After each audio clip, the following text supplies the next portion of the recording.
Bismillahirrahmanirrahim. Bismillah wa bihamdih. Assalamualaikum warahmatullahi wabarakatuh. Alhamdulillah. Alhamdulillahilladzi an'ama alaina ni'matal imani wal islam. Segala puji hanya milik Allah yang mengkaruniakan kita nikmat iman wal islam. Wa jama'ana fi hadzal makan fi khairin wa lutfin wa afiyah. Dan mengumpulkan kita, mendudukkan kita bersama, menyimpuhkan kita di majelis ini dalam keadaan sehat wal afiat. Wassalatu wassalamu ala sayyidina maulana Muhammad. Salawat dan salam hanya terlimpah sepenuh-penuhnya kepada Nabi yang mulia, Nabi besar Muhammad sallallahu alaihi wasallam, wa huwal qail. Dan beliaulah yang mengatakan, khairukum man ta'allamal Qur'an wa 'allamah. Sebaik-baik kalian adalah yang belajar Al-Qur'an dan kemudian mengajarkannya. Allahumma shalli wa sallim wa barik alaihi wa ala alihi wa ashabihi wa man tabi'ahu hudah ila yaumiddin, amma ba'd.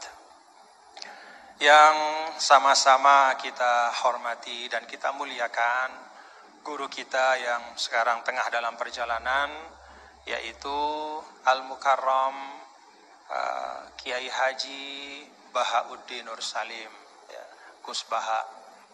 Tadi katanya TGB, Tuan Guru Baha. Ya, benar itu, pas. Ya. Alhamdulillah. Kita doakan mudah-mudahan beliau yang sedang dalam perjalanan bisa selamat, sehat sampai, dan insya Allah berbagi ilmu dengan kita semua.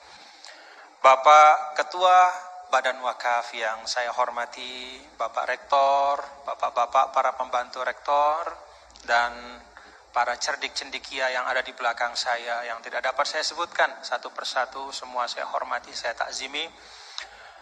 Para hadirin dan hadirat sekalian, Bapak-bapak dan Ibu hadirin jamaah ngaji bareng pada pagi hari ini. Mudah-mudahan kita semua dirahmati Allah.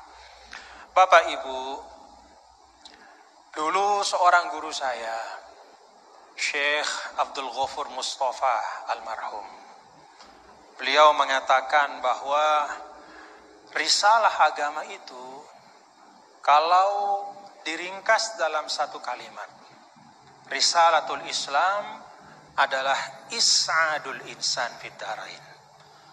Jadi Islam itu datang adalah is'adul insan fid dharain, yaitu untuk membahagiakan manusia di dunia maupun di akhirat.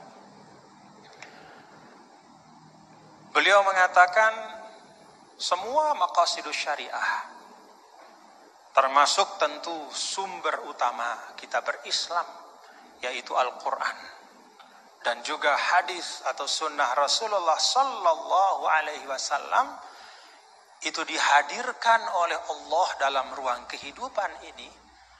Al-Quran itu kan kalamullah yang qadim, ya. Kalamullah yang qadim itu bahkan yang melekat pada zat Allah. Tapi ya, kalamullah yang qadim yang melekat pada zatnya itu, Allah bermurah untuk menghadirkannya, ya, dalam wujud huruf-huruf, kata-kata, kalimat-kalimat yang kemudian menjadi sekumpulan ayat, lalu menjadi surah dan menjadi satu mushaf dalam 22 tahun lebih diturunkan kepada Rasul. Itu adalah untuk membahagiakan manusia. Ini perlu kita ingat. Perlu kita ingat, karena memang terkadang, ya, bahkan bukan hanya orang yang tidak suka pada agama yang mengatakan agama itu menyulitkan atau memberatkan. Bahkan pun kadang kita sebagai umat Islam tanpa sadar kita juga menghadirkan agama dalam bentuk yang menyulitkan. Karena itu Allah Subhanahu wa taala, Bapak-bapak Ibu, kan di awal surah Toha, ya, Bismillahirrahmanirrahim, Toha ma anzalna 'alaikal Qur'ana litashqa. Kami tidak turunkan Al-Quran ini untuk kemudian membuatmu itu kesulitan. Jadi Al-Quran ini bukan hendak memberatkan hidup kita, bapak-bapak ibu. Bahkan sebaliknya, Al-Quran itu dihadirkan oleh Allah is'adul insan, supaya kita bahagia, supaya kita senang. Maka kalau kita sebagai umat Islam hari ini atau kapanpun merasa sumpek dengan keislaman kita, merasa berat di dalam kita sebagai seorang muslim, maka itu sama sekali bukan salah agama. Itu sama sekali bukan salahnya Al-Quran. Tetapi itu adalah kekeliruan kita di dalam beragama. Ulama mengatakan ada beragama yang keliru, yang namanya at-tadayyun al-ma'kus. Beragama tetapi terbalik-balik. Yang dipentingkan oleh agama itu ditinggalkan. Yang enggak terlalu penting justru dibahas habis-habisan. Bahkan yang memudaratkan, yang sama sekali tidak disinggung oleh Al-Quran, itu justru yang dijadikan topik bahasan. Sampai bahkan memenuhi ruang publik. Sedangkan pesan-pesan yang penting dari Al-Quran, itu ada hal-hal yang membuat kita sumpek di dalam beragama. Kalau ketika kita mendekat kepada agama itu kok rasanya semakin berat gitu ya. Mungkin ya. Karena keberagamaan kita itu yang disebut oleh para ulama at-tadayyunul ma'kus. Jadi beragama cuman kebalik-balik gitu. Yang penting ditinggalkan, yang enggak penting yang dibahas habis-habisan. Nah, saya pikir dari beliau, dari guru kita nanti kita akan simak ya, ngaji bareng.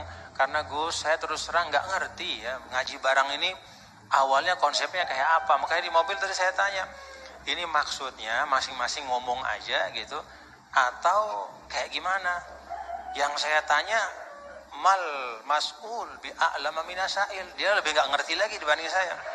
Dia tengok-tengok gitu, terus dia bilang pokoknya ini katanya terserah nanti Gus Baha mau kayak gimana aja. Oh ya sudah, kalau gitu dia matbu, saya tabi. Begitu, kalau gitu kita ikutin beliau, nanti saya menyesuaikan kepada beliau.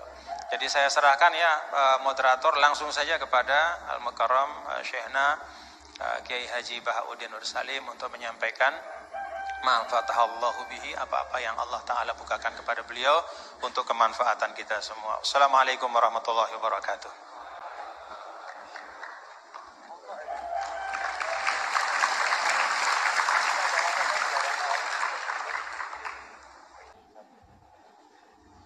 Alhamdulillah di ngaji bareng juga, gak ngerti polanya juga.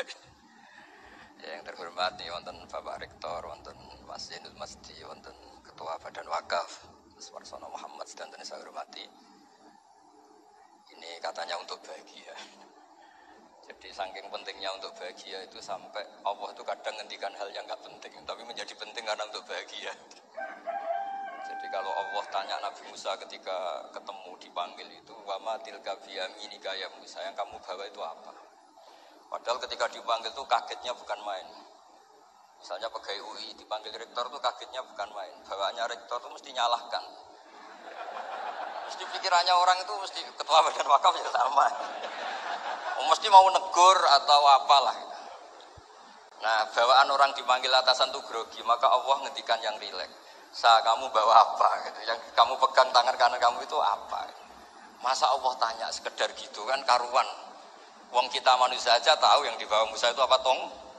Kok Allah malah tanya? Banyak analis, banyak mufassir, banyak ahli hakikat yang berpendapat Allah itu menghilangkan groginya Nabi Musa. Sehingga tanya yang ringan.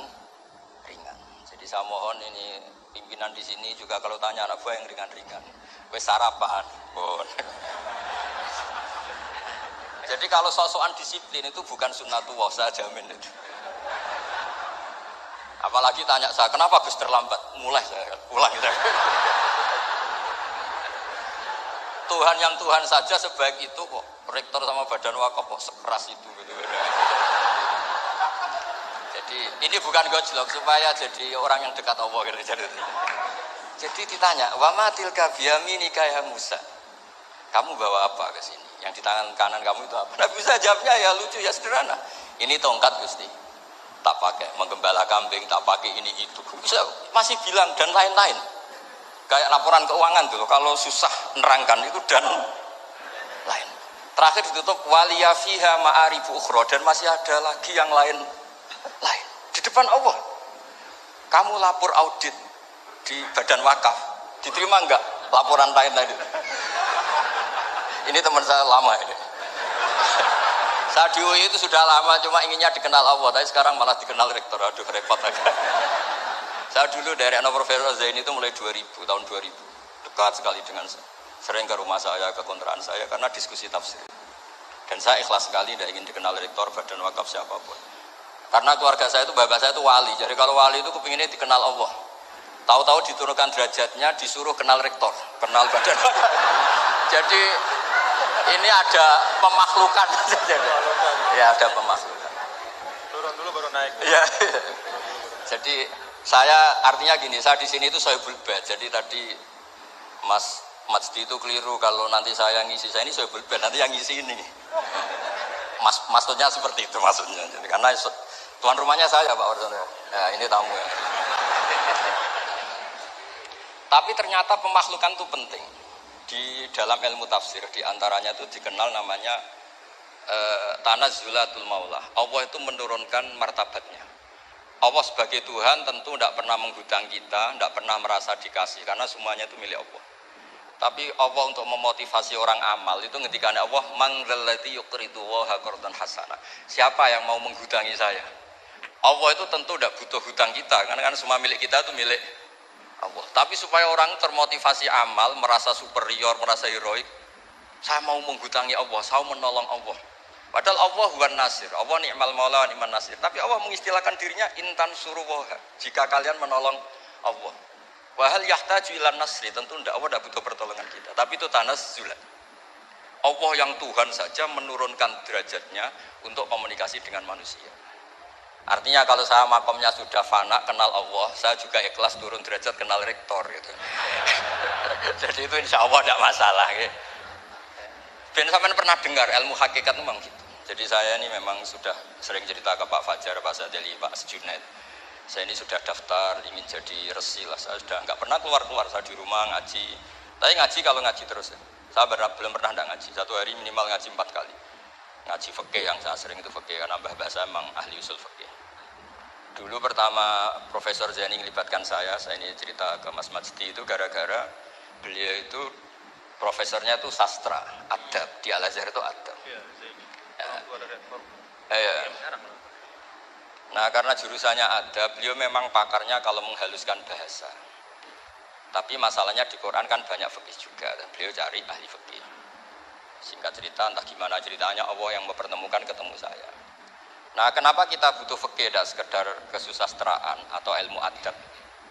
Karena ada tafsir atau fikih dalam Quran yang mau tidak mau harus difikihkan. Misalnya begini, wa antajma'u bainal ukhtain. Kamu tidak boleh menikahi sekaligus mbak dan adiknya atau adiknya dan mbaknya.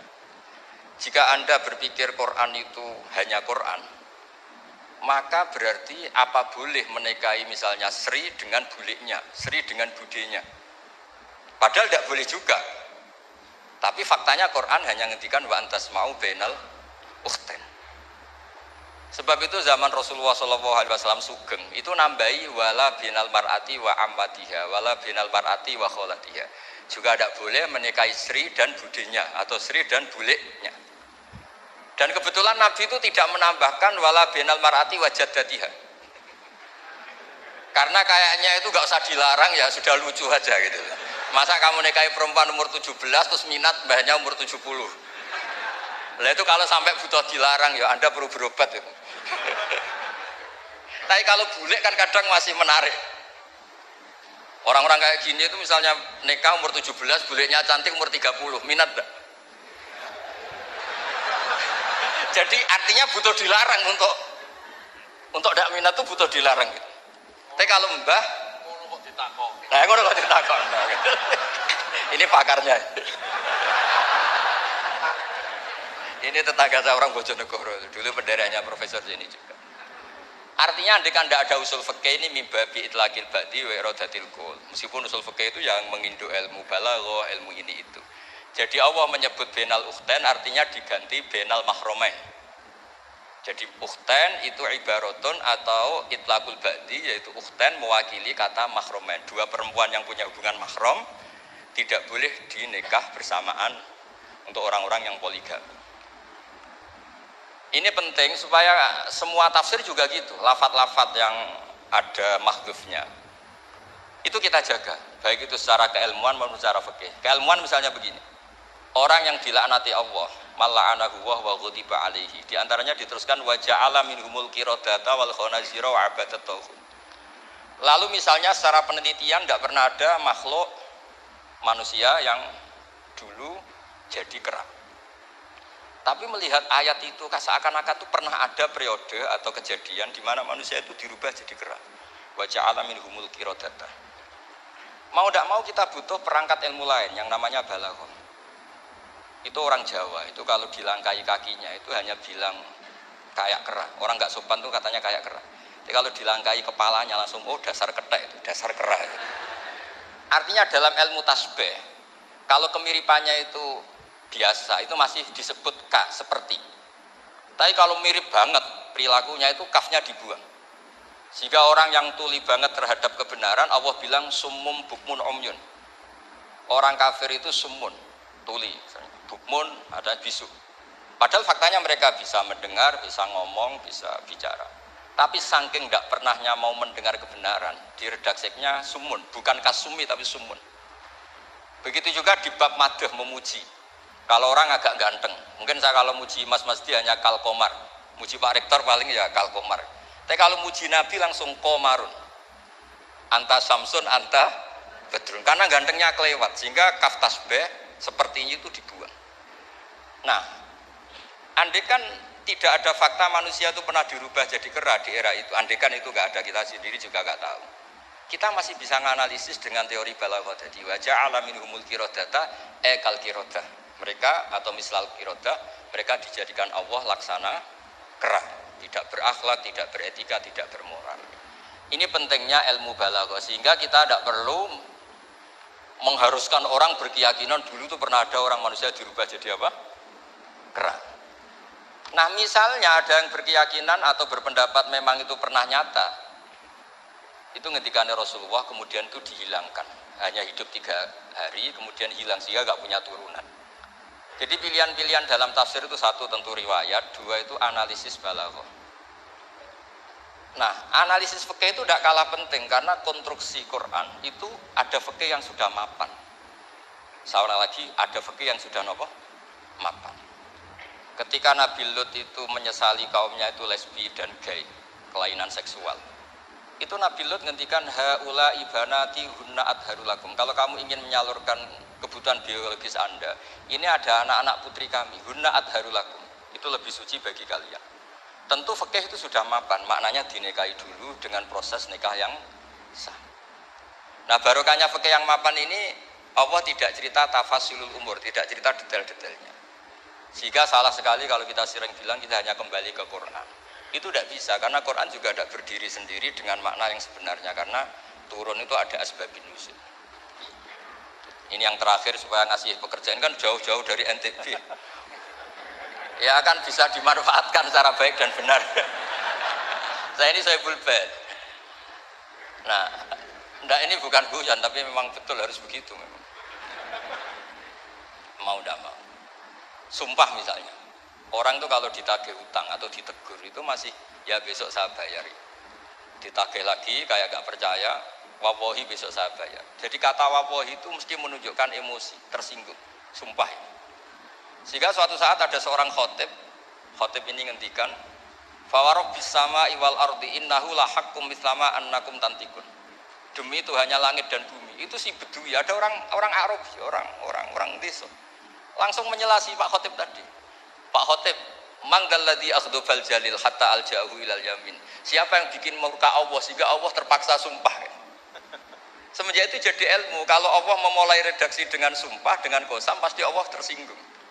Sehingga lafat-lafat yang dimulai wan naziati gharqa atau dimulai wasyamsi wa duhaha, mesti terusannya itu Allah agak marah.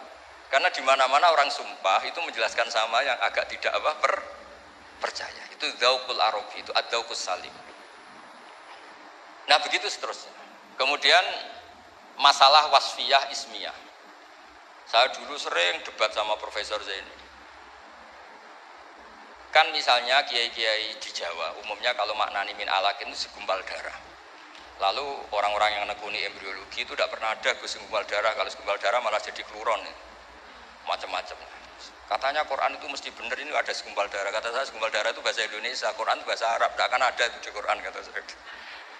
Tapi ada yang bilang segumpal darah, ya tetap aja itu enggak Quran. Yang Qurannya min alakin, segumpal darah itu bahasa Indonesia. Quran tidak ada yang bahasa Indonesia, kata saya. Nah, tapi itu bisa dianalisis pakai balaghah atau pakai teori madatul kalimah. Min alakin itu dari kata aliko ya'liko alakon. Atau pakai ilmu balaghah. Min alakin tetap maknanya segumpal darah, tapi maknanya itu tangkis atau tahkir. Manusia itu sombong. Padahal materinya sama yang sekarang jadi sama dengan materi yang sekarang jadi segumpal darah. Yaitu kita yang seperti ini materinya ya sperma, segumpal darah yang seperti itu juga materinya sperma. Kok kamu sombong? Materi kamu sama dengan materi min alakin. Itu persis dengan adatul Arab kalau sedang mencibir orang yang sombong. Itu kalau orang Arab bilang antal ladzi kharasta min makhrajil bauli marratan, kata orang Arab. Kamu adalah manusia yang keluar dari jalannya kencing 2 kali. Keluar dari penis lelaki ya lewat jalur kencing, keluar dari ibunya juga lewat jalur kencing. Supaya orang enggak sombong itu orang Arab bilang antal ladzi kharasta min makhrajil bauli marratan. Nah, min alakin itu dalam konteks itu karena begitu angkuhnya Abu Jahal, begitu angkuhnya kafir-kafir Quraisy, sampai diingatkan Allah ulang, kamu ini materinya min alakin, sejenis itu mbok yo jangan yatuho. Buktinya terusannya ayat kalla innal insana layatgha, manusia itu sungguh angkuh. Nggih niki pun deal nggih, jenengan harus sepakat saya ini Sohibul Bait sama Pak Warsono sama Pak Rektor, ini tamu yang diundang untuk ceramah tafsir. Kalau ndak berarti asawaha wa rasulah. Nggih, monggo Mas Wasti jenengan. Terima kasih Gus. Jadi nanti kita balik lagi ke Gus Baha ya. Tapi Gus, jadi begini, tadi beliau menyampaikan kan beliau ini min sulalatil aulia ya. Jadi kakek beliau itu adalah para aulia. Jadi aulia itu muhimmahnya itu adalah dikenal Allah gitu ya. Nah, kemudian beliau bilang bahwa tapi takdirnya sekarang masuk UI ini pengen dikenal Allah malah justru turun jadi dikenal rektor katanya. Tapi Gus itu menurut saya ya, jadi kalau kita bertarekatnya, nah kan sering ya ketika misalnya kita bicara tentang tarekat ya, tarekat itu dimaknakan taroki ya, taroki artinya naik gitu, jalan naik gitu ya. Akhir zaman nih Gus Bahaya dan bapak-bapak ibu, mungkin kita perlu juga bertarekat dalam makna tadani ya, turun. Jadi tarekat bukan hanya jalan naik tapi juga jalan turun. Karena bagi orang di akhir zaman ini kalau hanya tahu jalan naik dan tidak tahu jalan turun itu repot. Ya. Apalagi Pak Rektor dengan kepala badan wakaf ya, atau para pejabat gitu ya, tahu jalan naik saja tapi nggak tahu jalan turun gitu ya. Jadi kalau belajar tarekat hanya ingin jalan naik gitu tapi nggak pernah belajar jalan turun, itu biasanya dekat-dekat turun tuh galau. Ya. Ya, jadi galau bingung gitu gimana cara turunnya gitu ya. Dan memang dulu saya pernah naik Gunung Rinjani juga ya Gus ya, waktu masih mu'allimin dulu, masih sanawiyah aliyah, itu saya rasakan betul gitu bahwa naik gunung itu menantang, ya, sangat menantang. Bahkan Gunung Rinjani itu ada masa di mana di tengah-tengah itu ada namanya Bukit Penyesalan gitu. Kenapa Bukit Penyesalan? Ya udah nyesel di situ gitu. Mau balik udah jauh, mau terusin juga masih jauh sekali gitu di depannya. Itu Bukit Penyesalan, baina. Tapi ternyata turunnya itu jauh lebih berat. Jadi kalau kita naik itu kan mengandalkan kekuatan otot, ya, keluarkan energi untuk menggerakkan. Kalau turun itu kita menggunakan energi untuk menahan, dan itu jauh lebih berat. Ya, jadi menahan pada saat turun itu jauh lebih berat daripada ketika menanjak, ya. Dan ya pada waktu itu ya saya kena musibahnya pada saat turun gitu ya. Jadi artinya memang bahwa dalam kehidupan ini kita belajar naik dan juga belajar turun. Jadi tarakat itu taroki wa tadani gitu ya. Dan kalau sudah turun ada masanya juga naik. Jadi Gus Baha tadi kenal rektor, nanti kenal kepada Allah lagi, balik lagi kepada niat semula insyaallah. Nah, saya ingin sampaikan nih, beliau tadi sedikit sekali ya, dalam waktu yang sangat singkat, tapi itu menyampaikan hal-hal yang sangat penting ya. Saya nggak tahu nih, dipahami nggak apa yang beliau sampaikan tadi nih? Dipahami nggak? Mulai balaghah, kemudian madah. Ngerti nggak madah itu? Madah itu apa? Madah itu pujian-pujian ya. Bagaimana turuku ta'bir ya, asalibu ta'bir ya, bagaimana orang Arab itu mengungkapkan ya perasaan mereka, mengungkapkan harapan mereka ya, bagaimana mereka memilih diksi-diksi dalam komunikasi mereka, itu mewarnai Al-Qur'an. Jadi beliau ini tadi ketawa-ketawa ya, bapak-bapak juga ketawa-ketawa semua ya. Tapi yang disampaikan itu sudah bahan kuliah buat di Rosat Ulia itu, buat pasca sarjana itu. Ya, jadi alhamdulillah. Nah, silakan nanti dielaborasi masing-masing. Tapi yang ingin saya sampaikan begini, ada catatan saya terhadap apa yang beliau sampaikan. Pertama, apa yang beliau sampaikan itu menegaskan ungkapan wa'tul buyuta min abwabiha. Masuklah ke rumah melalui pintunya. Kalau kita ingin belajar Al-Qur'an itu ada jalannya, ada pintunya. Tadi beliau sudah sampaikan, ada tafsirul Qur'an bil Qur'an, ada riwayat, kumpulan riwayat ya. Bahkan Al-Qur'an juga menegaskan sebagian satu sama lain itu saling memperkuat, saling membantu. Jadi kalau kita misalnya bertanya-tanya, "Waman a'rada 'an dzikri fa inna lahu ma'isyatan dhanka wa nahsyuruhu yaumal qiyamati a'ma." Kata zikri itu maksudnya apa gitu? Karena kata zikr itu kan dalam Al-Qur'an luas ya. Apakah zikr itu adalah zikrullah, subhanallah, alhamdulillah, wa la ilaha illallah, sehingga ayat itu artinya siapa saja yang berpaling dari mengingat Allah, maka hidupnya akan menjadi sempit, akan sumpek, akan resah. Atau zikri di situ maknanya adalah Al-Qur'an ya. Sehingga artinya adalah barang siapa yang memalingkan dirinya dari pesan-pesan Al-Qur'an, maka hidupnya akan disorientasi. Bagaimana kita mengambil pilihan di antara dua makna? Nah, kita lihat. Qala rabbi lima hasyartani a'ma wa qad kuntu basira qala kadzalika atatka ayatuna fanasitaha wa kadzalika al-yauma tunsa. Lalu orang itu mengatakan di akhirat, "Ya Allah, bagaimana mungkin kok saya dibangkitkan dalam keadaan buta padahal di dunia saya melihat?" Kemudian Allah mengatakan, "Qala kadzalika," itu balasan yang setimpal, "atatka ayatuna fanasitaha." Telah datang kepadamu ayat-ayat kami lalu kau lupakan.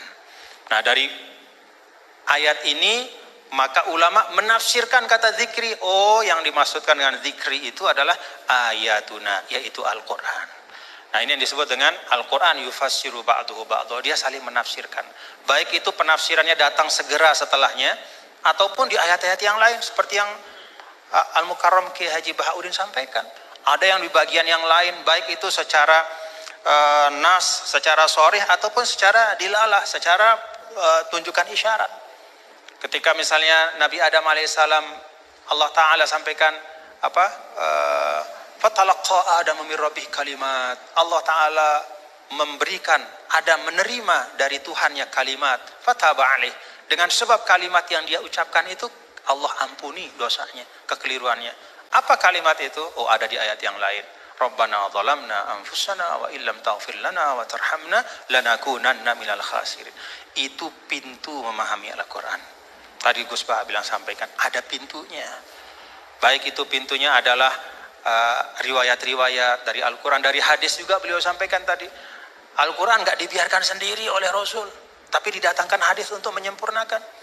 Bahkan ketika dulu ada orang ya, yang mengatakan ini bukan zaman sekarang, zaman dulu sekali. Ba'das sahabah, zaman tabi'in. Saya lupa, mungkin Gus Bah yang ingat riwayatnya secara persis. Ada yang datang kalau tidak salah kepada Al-A'mash, seorang imam besar namanya Al-A'mash. Lalu orang itu mengatakan, ya imam, kenapa kita capek-capek Anda ajak kami untuk baca hadis? Kenapa Anda ajak kami untuk mendiskusikan hadis panjang-panjang? Bukankah sudah ada Al-Quran di tengah-tengah kita? Ngapain lagi? Apa kata Amash? Ya ahmaq. Pak, atajidu, apakah kamu temukan dalam Al-Quran itu ada sholat 5 waktu secara terperinci? Gak ada. Nabilah yang menegakkan amanah untuk menjelaskan sholat 5 waktu itu kayak apa, banyak rakaatnya seperti apa, waktunya gimana, kaifiyatnya seperti apa. Bahkan sebelum sholatnya pun Nabi ajarkan isbagul wudu'nya kayak apa. Bahkan tidak hanya yang wajib-wajib dalam wudu, madmadah istinsyaknya pun, kumur-kumurnya masukin air ke hidung, semua diajarkan sama Nabi. Maka Amash mengatakan, dari sisi ini Al-Quran lebih butuh kepada hadis daripada hadis kepada Al-Quran. Dari sisi bahwa hadis itu menguraikan, menjelaskan, dan menyempurnakan, menambahkan, melengkapi, bahkan yang tidak ada di Al-Quran. Nah, itu pintu memahami Al-Quran. Karena itu tidak boleh dan tidak ada istilahnya namanya ahlul Quran dalam makna bahwa hanya mau Quran saja, nggak mau tahu apa kata hadis. Itu nggak ada istilah dalam Islam. Ilmu yang muktabar selalu Al-Quran bersama dengan hadis Rasulullah SAW. Lalu yang kedua, pintunya apa? Ya asbabun nuzul. Tadi juga disinggung selintas oleh guru kita bahwa ada sebab-sebab dari turunnya Al-Quran, ayat-ayat Al-Quran. Yang kalau sebab ini nggak difahami, bisa saja ya dalam beberapa kasus orang salah faham. Dan itu kejadiannya bahkan sekali lagi bukan hari ini, bukan kemarin, tapi dulu pada masa orang-orangnya itu masih berhimpitan, berdempetan dengan Rasulullah SAW. Ada seorang sahabat didatangkan, kalau tidak salah pada masa Sayyidina Umar bin Al-Khattab radhiyallahu anhu. Lalu dia ditanya, kenapa kok kamu minum minuman keras gitu kan? Dia mengatakan, loh kan saya ini orang beriman, saya kan orang bertakwa. Kan di Al-Quran tuh ada, laisa 'alal ladzina amanu wa 'amilus solihati junahum fima ta'imu idza mattaqaw wa amanu ila akhir ayat. Enggak masalah kalau sudah beriman bertakwa makan minum apapun. Begitu. Kalau ini secara harfiah kita baca ayat itu. Lalu karena dia baca ayat itu saja, dia beranggapan, oh berarti makan minum udah bebas karena sudah beriman bertakwa. Nah saat itulah kemudian diluruskan bahwa ayat ini sabab nuzulnya adalah ketika ada sebagian sahabat yang datang kepada Rasulullah SAW dan bertanya, ya Rasulullah, ada teman-teman kita yang sudah meninggal, mereka syuhada pada saat perang-perang, mereka mati syahid, mereka meninggal sebelum turunnya ayat yang mengharamkan khamr. Bagaimana nasib mereka ya Rasulullah? Padahal mereka meninggal dalam keadaan masih minum khamr. Jadi meninggal ya masih minum karena memang belum turun pengharaman.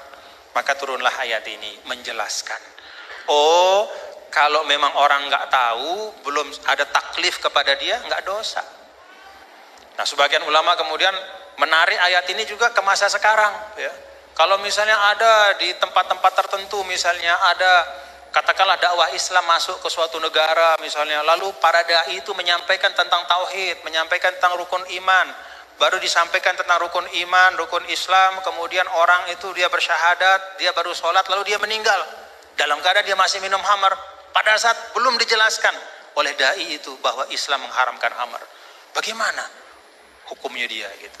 Dia masuk orang baik apa gimana? Oh enggak, berarti dia tidak terkena ya kepada kewajiban untuk menjauhkan diri dari khamar karena memang belum dijelaskan. Nah karena itu kita bapak-bapak, saudara-saudara, kita berlapang-lapang lah seperti yang guru kita sering sampaikan, kita berlapang. Jangankan pada masa sekarang, pada masa dulu saja, ketika masa Imam Ghazali, apa kata Imam Ghazali? Ini tentang dakwah. Kata Imam Ghazali, menurut saya, ya, Ahlur Rum, ya, orang-orang yang ada di daerah-daerah yang berjauhan, jauh dari pusat Islam, dan karena itu dia tidak dapat pesan Islam, dia nggak ngerti Islam itu apa, atau Islam itu sampai tapi fi wajhin musyawash, bentuknya udah nggak benar, ya, disinformasi tentang Islam. Maka kata Imam Ghazali, orang itu menurut saya hukum mereka adalah sama seperti hukum ahlul fatrah. Jadi nggak bisa kita mengatakan, misalnya orang, mohon maaf, orang di belahan dunia Skandinavia, misalnya di negara-negara yang jauh gitu, kemudian kita hukumkan, wah mereka itu adalah orang kafir, mereka itu mukhallat finnar. Belum tentu, kecuali setelah kita pastikan bahwa cahaya Islam sudah sampai dalam bentuk yang sebenarnya dan mereka menolak dengan kesadaran. Itu namanya kufur. Al-juhud, menolak dengan kesadaran. Kalau sesuatu itu nggak sampai, dia mau nolak apa? Atau kalau sesuatu itu sampai tidak dalam bentuk yang benar, dia nggak salah kalau nolak. Misalnya hari-hari dia dapat berita Islam agama teroris, misalnya nih dari medianya, itu aja yang dia konsumsi. Kita nggak punya dai ke sana, karena nggak ada kita yang menguasai bahasa Skandinavia misalnya, nggak ada yang ngerti bahasa Finland, maka kita nggak pergi ke sana. Kita di sini saja di Indonesia, lalu kita hukumkan orang di sana di mana-mana hanya karena dia tidak la ilaha illallah Muhammadur Rasulullah berarti kafirun mukhalladun finnar. Enggak, belum tentu. Kata Imam Ghazali, bisa jadi itu ahlul fatrah. Nah, dengan itu maka kita lebih tenang di dalam berdakwah, tidak mendahulukan memvonis seseorang, sekelompok orang, tapi tausilud dakwah yang kita utamakan, menyampaikan itu yang diutamakan. Nah, tadi beliau menyampaikan itu tentang sabab nuzul. Dan yang ketiga yaitu ma'rifatul lughatil arabiyyah, itu pintu. Jadi pintunya itu yang pertama adalah riwayat-riwayat baik dalam Al-Qur'an, ayat-ayat Al-Qur'an maupun hadis, kemudian juga ijma' sahabat. Yang kedua adalah sabab nuzul kita faham. Dan yang ketiga itu mengerti, ya, masalikul Arab, ya, bagaimana cara orang Arab bicara, karena itu juga sangat mewarnai bagaimana Allah Ta'ala ya menurunkan kitab suci Al-Qurannya. Dan alhamdulillah, bapak-bapak, saudara-saudara, kalau kita ada ketekunan, ya ini teman-teman semua ya, kalau ada ketekunan, ya seperti sekarang kita bisa menikmati ya. Kalau dulu misalnya apa yang disampaikan oleh Gus Baha itu hanya bisa dinikmati oleh para santri, ya, di pesantren-pesantren, itu pun dalam halakoh-halakoh yang terbatas. Tapi alhamdulillah berkat UII ngaji bareng kita bisa menikmati hari ini mutiara-mutiara dan keindahan Al-Quran. Alhamdulillah. Saya balikin lagi kepada Gus Baha sebagai Sahibul Bait.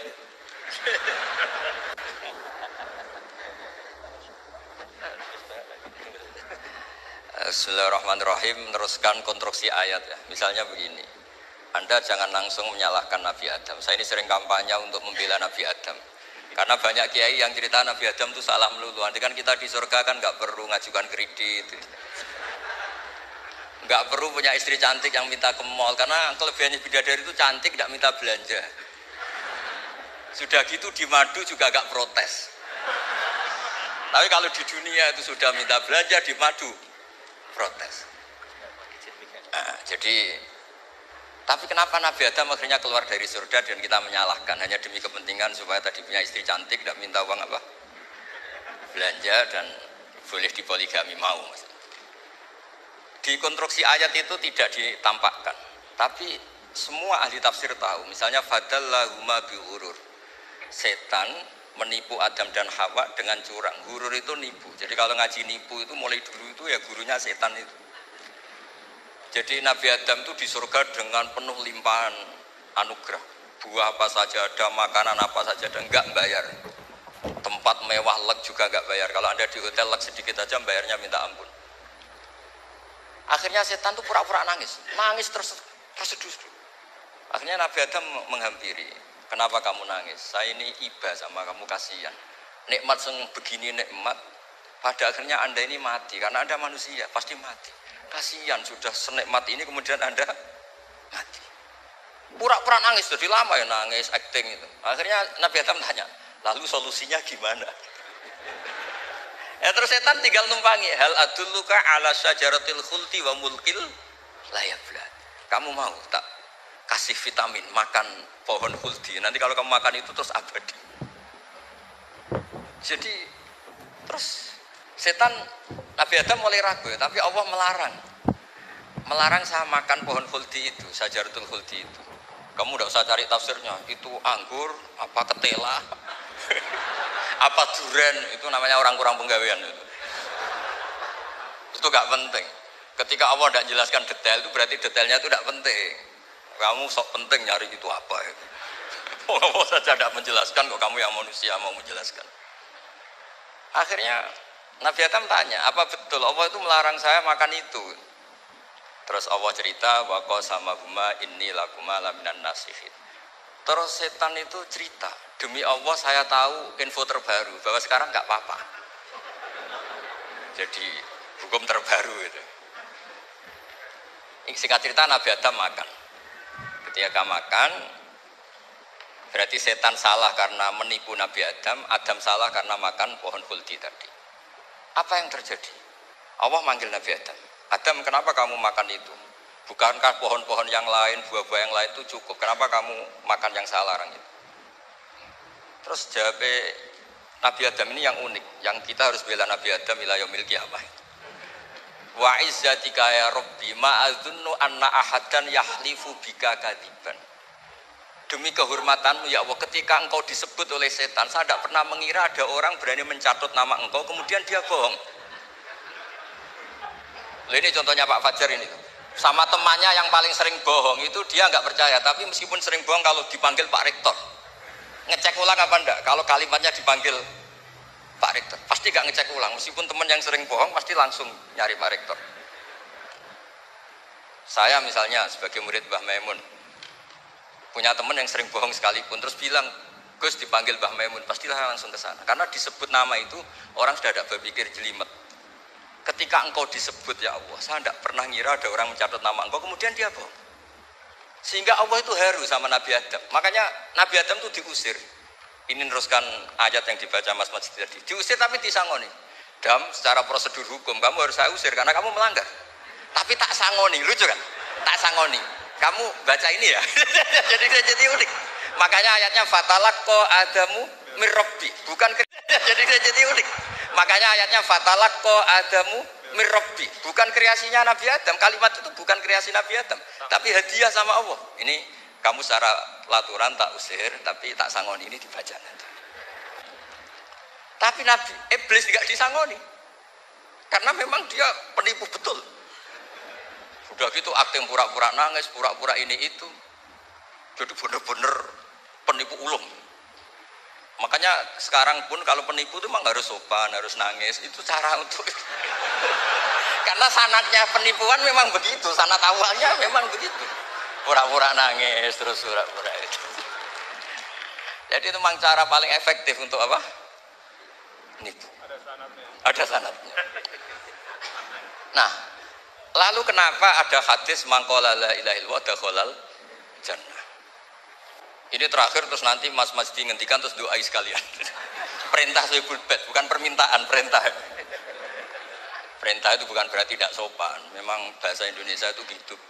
Permohonan itu mesti diabaikan. Kalau perintah itu agak tegas. Bukan masalah. Jadi begini. Saya ulang lagi konstruksi ya. Konstruksi ayat fadallahuma bihurur. Kenapa mangqala la ilaha illallah dakhalal jannah? Itu unik. Kalau kita baca hadis, ada orang itu pendosa, salahnya sudah minta ampun. Sama Allah dipanggil, ini hadis musnad, riwayat Musnad Ahmad dan banyak riwayat yang lain. Dipanggil, Fulan kamu ke sini. Kamu lihat itu apa? Bok Gusti. Berapa? 99. Per bok itu maddul basor. Sepanjang mata melihat itu isinya dokumen kesalahan dia. Jadi nggak kayak yang di pengadilan itu hanya berapa tumpuk. Itu sepanjang dia lihat itu kesalahannya dia. Sepanjang dia melihat. Sudah gitu jumlahnya 99. Sehingga dia putus asa, dia tidak akan masuk surga. Kemudian sama Allah, sudah kamu tenang saja. Diambilkan bok kecil, kecil sekali, paling sak bok jam tangan ini. Dah, innaka lan tuzlamal yaum, kamu tidak akan terdolim. Kenapa Gusti? Ini kamu punya kebaikan ini kecil sekali. Ya apa efeknya Gusti? Kan gak ngefek kesalahan seperti itu. Kemudian bandingannya hanya kebaikan sekecil itu. Udah kamu tenang aja. Setelah ditimbang box 99 yang jumlahnya madul basor kira-kira 3 kilo sama satu wadah jam kecil. Ternyata setelah ditimbang itu menangnya 1 jam kecil. Karena isinya la ilaha illallah. Malaikat itu gak berani. Kamu berani, ada namaku kemudian kamu abaikan. Saya dipanggil 1000 mahasiswa UII sama satu Pak Rektor, Pak Fajar. Kemana arahnya? Ke satu rektor apa ke 1000 mahasiswa yang manggil? Pak Rektor, kan ini urusan nasib. Nah ini cerita. Malaikat yang nimbang Pak Warsono itu diprovokasi sama malaikat yang lain. Kamu berani nggak mempertimbangkan kata Allah di situ? Wah ya tidak berani. Nah, itu disebut fala yaskulu ma'asmillahi ta'ala sayun, dibandingkan asma Allah itu tidak ada yang bisa mengungguli. Nah, di sini terus para torekot, para apa konwiridan Allah. Tapi karena kita ini sekarang sudah tidak ngaji malah tanya, gunanya apa sih muni Allah? Lu nyebut pangerane ora gunane. Oh ini sedang nyebut Tuhannya kok kamu tanya gunanya apa? Kamu tak kasih uang aja tidak pernah tanya gunanya uang ini apa? Pas dijak wiridan tanya, gunanya apa sih? Oh dasar orang aneh. jadi logis. Nah, Nabi Adam juga sama, ketika disebut asma Allah itu nggak mikir yang lain. Apa setan itu penipu apa enggak, sudah grogi yang manggil Allah langsung. Nah, makanya saya mohon kenapa kita memahami mangkana akhiru kalamihi Allah la ilaha illallah dakhalal jannah. Karena dengan itu malaikat nggak berani macam-macam. Jadi nanti kalau Anda ketemu malaikat tukang hisab, ayo silakan abaikan nama Allah. Kalau kamu berani berarti tidak malaikatnya Allah. Masa namanya Allah gak dipertimbangkan? Ya tadi misalnya dosen-dosen UI ada undangan seminar menjanjikan. Enggak seminar menjanjikan tapi yang manggil rektor, milih mana? Kira-kira saja. Milih rektor kan? Karena ini nasib berkelanjutan kan kalau seminar kan. Apalagi ini asmane Allah. Nah, makanya Nabi ngendikan fato satisi jilat wasakula ismuwah. Kemudian bok kesalahan tadi jomplang kalah. Kemudian yang menang hanya asmanya Allah Subhanahu wa ta'ala. Makanya terus disebut sudah Nabi ketika tanya amal apa paling baik ya Rasulullah, gini dzikruwa fisri walalan gini-gini. Dan kamu mati dan kamu hidup walisanu katorbun, kamu harus selalu ingat Allah Ta'ala. Jadi ini saya sekarang itu sudah biasa ingat Allah terus disuruh ingat rektor, ya muka-muka itu tugas dari Allah juga. Saya tidak tahu apa benar apa tidak tahu. Tapi yang jelas saya tidak jenis orang yang apa ya, terus nganggep apa dunia penting buat, tapi yo penting lah gue sanggup mati.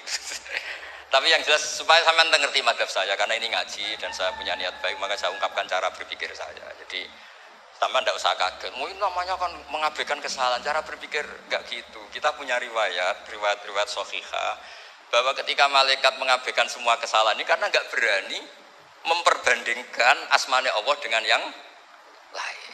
Makanya disebut di akhir hadis fala yaskulu ma'asmillahi ta'ala sayyun. Ketika sudah nyebut Allah harus dianggap selesai. Enggak boleh habis nyebut Allah mau mati kredit, enggak boleh. BPKB di bank ini enggak boleh. Nanti akhir hayatnya bilang BPKB, bukan Allah.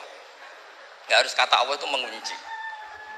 Disebut akhiru kalami. Lah kalau sampean tanya, kenapa itu menjadi penting? Karena tadi malaikat tidak akan memperbandingkan Allah dengan yang lainnya.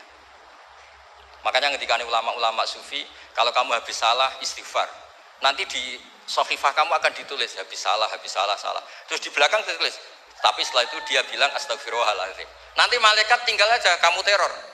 Kamu mempertimbangkan Allah apa yang itu? Ini tak ajarin. Kalau tepak ya kamu didengar, kalau tidak malah digebuki. Tidak tahu saya.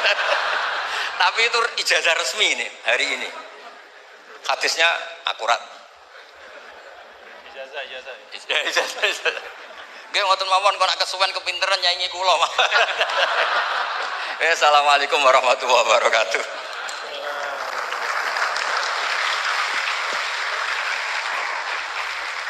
Terima kasih karena saya diminta untuk mengakhiri, ya saya ingin menyampaikan dua hal saja. Pertama, saya garis bawahi yang beliau sampaikan baru, bahwa kalau Allah tidak berepot-repot ya dan tidak mendetil-detilkan sesuatu, ya berarti itu tidak terlalu perlulah ya. Jadi jangan kita sok merepot-repotkan diri ya mendetil-detilkan sesuatu yang Allah Ta'ala justru tidak detilkan.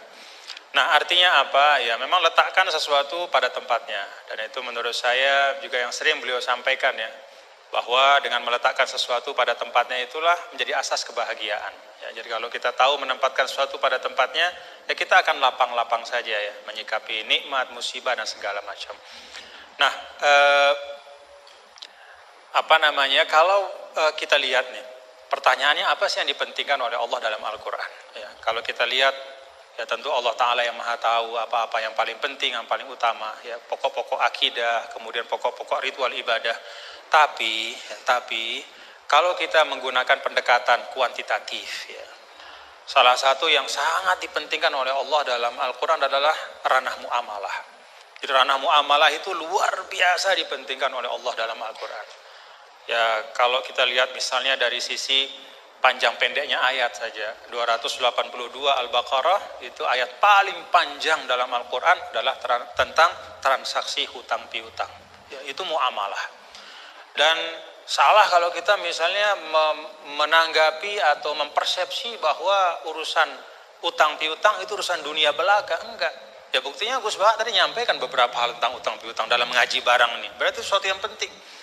Nah, dalam ayat itu juga disampaikan, di akhir ayat tentang hutang piutang itu apa? Wattaqullah wa yu'allimukumullah.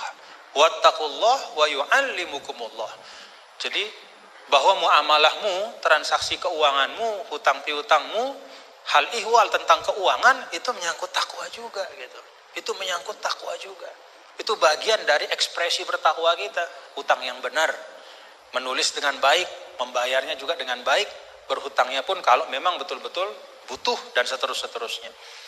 Dan banyak lagi di dalam Al-Quran ayat tentang muamalah. Nah, saya sering sampaikan ya, bapak-bapak saudara, kalau kita misalnya menggunakan pembagian yang walaupun kita bisa perdebatkan lah ya tentang validitasnya 100%, tapi ada pembagian yang sederhana oleh para ulama. Pertama, dalam Islam itu ada yang disebut dengan ruang akidah ya.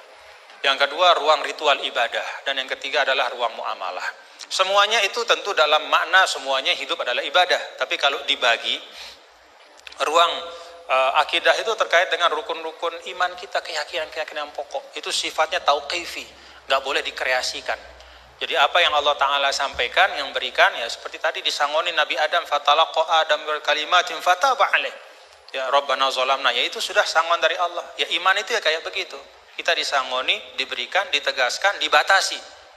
Lalu ritual ibadah juga sama, sifatnya tauqifi. Nah pada saat muamalah itu sifatnya beda. Sifatnya itu ijtihadi ibada'i. Jadi sifatnya itu kita dikasih prinsip oleh Allah, ruang muamalah kehidupan ini, namanya sosial, politik, budaya, ekonomi, ya, kita diberikan prinsip, tetapi perinciannya itu diserahkan kepada kita. Bagaimana kita memprosesnya supaya bisa menghadirkan kemanfaatan dan kemaslahatan untuk semua, tanpa menghilangkan prinsip-prinsip itu. Nah, jadi kalau kita dalam konteks misalnya yang beliau sampaikan tadi, ya semua hal-hal yang ada ini selain daripada akidah dan ritual ibadah itu kan muamalah. Maka prinsipnya adalah kita saling melengkapi gitu. Dan saling mengisi dalam kebaikan. Nah, kemudian yang kedua, yang terakhir, ulama juga mengatakan begini. Ketika kita belajar Al-Quran, maka kita juga belajar tentang lawazimul makna atau lawazimul faham. Ada satu kefahaman dari ayat. Nah, konsekuensi dari kefahaman itu apa? Ya, nah, itu beliau tadi juga sudah sampaikan berulang kali. Kalau kita misalnya, ini satu ilustrasi saja. Ya ayyuhalladzina amanu idza qumtum ilas salati faghsilu wujuhakum wa aydiyakum ilal marafiq wamsahu bi ru'usikum wa arjulakum ila akhiril ayah. Wahai orang beriman, kalau ingin masuk ke dalam sholat, hendak sholat, maka ambil air wudhu. Basuhlah muka dan seterusnya sampai akhir ayat. Secara fikih, ya, tadi beliau sering mengajarkan kita, secara fikih ini tentang kewajiban kita berwudu dengan prosesinya. Tapi ada lawazim dari ayat ini. Apa lawazim dari ayat ini? Kalau kita bicara wudu, kita bicara sumber daya air.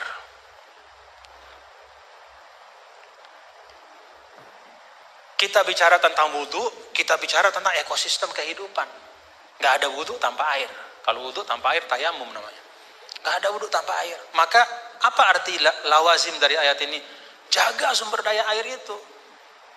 Kalau dalam konteks misalnya pasal 33 Undang-Undang Dasar 1945, apa kata sumber daya alam dan semua yang menyangkut hajat hidup orang banyak dikuasai oleh negara, itu juga bagian dari lawazim makna ayat ini. Dalam arti apa? Negara, kita semua secara kolektif, ayo kita jaga sumber daya air, tidak boleh dimiliki hanya oleh sekelompok kecil saja, sehingga orang kesulitan untuk memanfaatkannya, dan pada ujungnya jangan-jangan nanti bisa orang kesulitan untuk menegakkan sholat karena nggak bisa wudhu, karena sumber daya air itu dikooptasi oleh kelompok tertentu, misalnya. Itu lawazimul ayat. Ketika Allah Ta'ala misalnya, ya ayyuhalladzina amanu idza nudiya lis-salati min yaumil jumu'ati fas'au ila dzikrillah wa dzarul bai'. Wahai orang-orang beriman, kalau udah waktunya Jumatan itu, maka segera datang ke masjid, tinggalkan perdagangan. Apa lawazim dari ayat ini? Kata para ulama, lawazim dari ayat ini adalah ya bahwa Allah tidak akan bicara tentang perdagangan. Allah tidak berbicara tentang sesuatu yang penting, yang bisa mengalihkan, ya, seseorang dari ibadah. Ya, kan di sini diletakkan orang kalau terlalu cinta berdagang, ya, maka dia nggak mau ninggalin bisnisnya untuk sholat gitu, karena time is money. Bagi dia 5 menit ketika sholat itu, kalau udah transaksi entah berapa duit, misalnya gitu. Nah, ada lawazim dari ayat ini kata para ulama bahwa ya perdagangan harus diisi oleh orang-orang yang tidak hanya memikirkan profit sementara di dunia, tapi dia juga memikirkan fungsi spiritual dari harta itu. Siapa itu? Ya orang beriman. Dengan kata lain, ya orang Islam disuruh untuk aktif dalam berdagang. Karena ketika perdagangan itu diisi oleh orang-orang yang tidak punya pandangan lebih dari dunia, kalau kata orang Sasak, enggak-enggaknya cuma dia pandang dunia saja, ya dia tidak akan mungkin bisa menunaikan pesan ayat ini. Jadi ayat ini bisa ditunaikan pesannya adalah oleh orang-orang yang ketika dia hidup di dunia, beraktivitas di ekonomi, ya, membangun kapital, membangun bisnis, tapi pada saat yang sama dia juga meletakkan itu semua menjadi bagian dari ibadahnya kepada Allah. Jadi ayatnya tentang ibadah sholat Jumat, tapi pesannya di sana adalah isi ruang bisnis itu, ikhtiarkan supaya ruang-ruang ekonomi itu terisi oleh orang-orang yang ngerti bahwa dunia ini adalah jalan untuk mencari kebahagiaan yang lebih hakiki, yaitu di sisi Allah Ta'ala. Jadi itu dua hal yang mungkin saya ambil dari beliau tadi. Kita pentingkan apa yang memang penting, dan yang kedua, kita pahami ayat itu tidak hanya dari sisi teksnya, tapi dari konsekuensi-konsekuensinya di dalam kehidupan kita. Terakhir bicara tentang sanad. Nah, saya ada satu hal, kalau saya pertama kali saya ketemu sama Gus Baha, ya, melihat beliau, ya, ada nggak bapak-bapak, saudara-saudara melihat dari beliau yang beda? Ciri khasnya.